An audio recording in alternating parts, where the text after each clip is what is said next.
L'acteur Val Kilmer est décédé mardi 1er avril à l'âge de 65 ans, a annoncé sa famille au New York Times. La star, révélée dans Top Gun, combattait un cancer de la gorge diagnostiqué en 2014. Il a succombé à une pneumonie, selon Mercedes Kilmer, sa fille.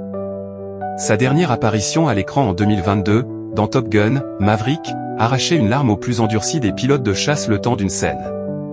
Une tendre accolade entre un Tom Cruise immarcessible, devenu amiral, et un Val Kilmer retraité, aphone et diminué par la maladie. Le film avait les honneurs du Festival Cannes, tout comme Val, l'année précédente, avec un portrait émouvant de l'acteur à partir de ses vidéos personnelles, tournées depuis l'enfance avec un caméscope. On y voit le jeune Val, fraîchement diplômé de la Juilliard School, la réputée école d'art dramatique de New York. Il rêve de jouer Hamlet. Shakespeare attendra. L'acteur américain révélé dans Top Gun souffrait d'un cancer de la gorge depuis 10 ans. Il a succombé à une pneumonie. Retour sur une carrière entre ombre et lumière. Le dernier casse tourne mal. Tout comme la carrière de Val Kilmer, il enfile le costume de Batman dans le très kitsch Batman Forever de Joel Schumacher, réalisateur qui tentera aussi de ruiner la carrière de George Clooney avec Batman et Robin.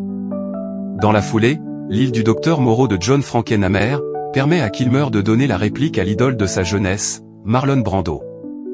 Les relations entre l'acteur et le réalisateur sont électriques. Le film est un échec retentissant et amorce le déclin de la star. Il continue à tourner des films sans intérêt. L'ombre est la proie de Stephen Hopkins ou Le sein de Philippe Noiss, dans lequel il reprend le rôle de Roger Moore dans la série télévisée. On peut à la rigueur sauver Kiss Kiss Bang Bang, parodie de film noir signé Shane Black, présenté au Festival de Cannes en 2005. Kilmer joue un détective privé homosexuel aux côtés de Robert Downey Jr. On le retrouve encore dans les films ratés de grands cinéastes, Bad Lieutenant, Escale à la Nouvelle-Orléans de Werner Herzog et Twixt de Francis Ford Coppola. En 2014, un cancer de la gorge l'éloigne un peu plus des plateaux. Les radiations et la chimio lui font perdre sa voix. Dans Val, on le voyait ressembler à un vieil indien qui fait des collages et signe des autographes à des fans dans des conventions. Il était toujours aimé du public. Top Gun de Tony Scott et Hit de Michael Mann. Un film culte et un chef-d'œuvre. Nombre d'acteurs rêveraient pareil trophée dans une carrière. Val Kilmer aurait pu s'en contenter. 1986, telle n'est pas la question pour l'ambitieux natif de Los Angeles. Coupe en brosse, sourire carnassier et pectoraux luisants, il incarne un vrai faux méchant, le lieutenant Tom, Issement, Kazansky. Sa rivalité avec Tom, Maverick, Cruise tourne au flirt crypto-gay dans une scène de vestiaire digne d'une backroom. Les producteurs tenaient à la séquence, on paye $1 million pour Cruise, on doit le voir dénudé. En pleine guerre froide, cela suffit presque pour faire de ce clip de propagande au service de l'armée américaine un succès mondial. Et de Tom Cruise et Val Kilmer, les corps triomphants de l'Amérique néolibérale de Reagan. Kilmer devient un acteur hollywoodien.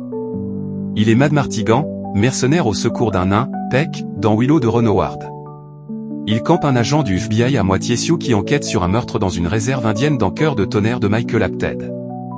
Il interprète Doc Holliday, l'acolyte de Wyatt Earp dans le western Tombstone, inspiré de la fusillade d'O.K. Corral. Il meurt à la fin, comme dans The Doors, puisque Jim Morrison, le leader du groupe, succombe à 27 ans dans son bain à Paris, avant d'être enterré au cimetière du Père-Lachaise. Le biopic d'Oliver Stone a beau être tarte, il remet le groupe à la mode au début des années 1990. Break On Through ou Light My Fire deviennent des tubes pour une nouvelle génération.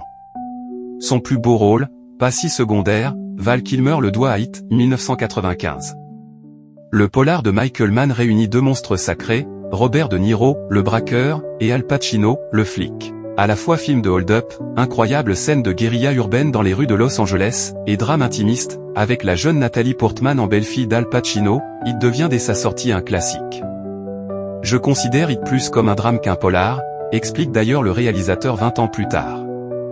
Il commence par une scène de braquage puis le film d'action s'interrompt. On entre alors dans la vie intime des personnages. On les voit comme des êtres solitaires mais aussi avec des problèmes de couple identiques à ceux des gens ordinaires. Je voulais que le spectateur soit pris entre deux feux, qu'il ait de l'empathie et pour le flic et pour le braqueur. Le personnage le plus bouleversant est sans doute Chris, sous les traits de Val Kilmer, méconnaissable avec sa queue de cheval blonde, truand fidèle et amoureux tourmenté. Merci de nous avoir suivis. Si vous n'êtes pas encore abonné, veuillez vous abonner et activer la cloche des notifications pour ne rien rater.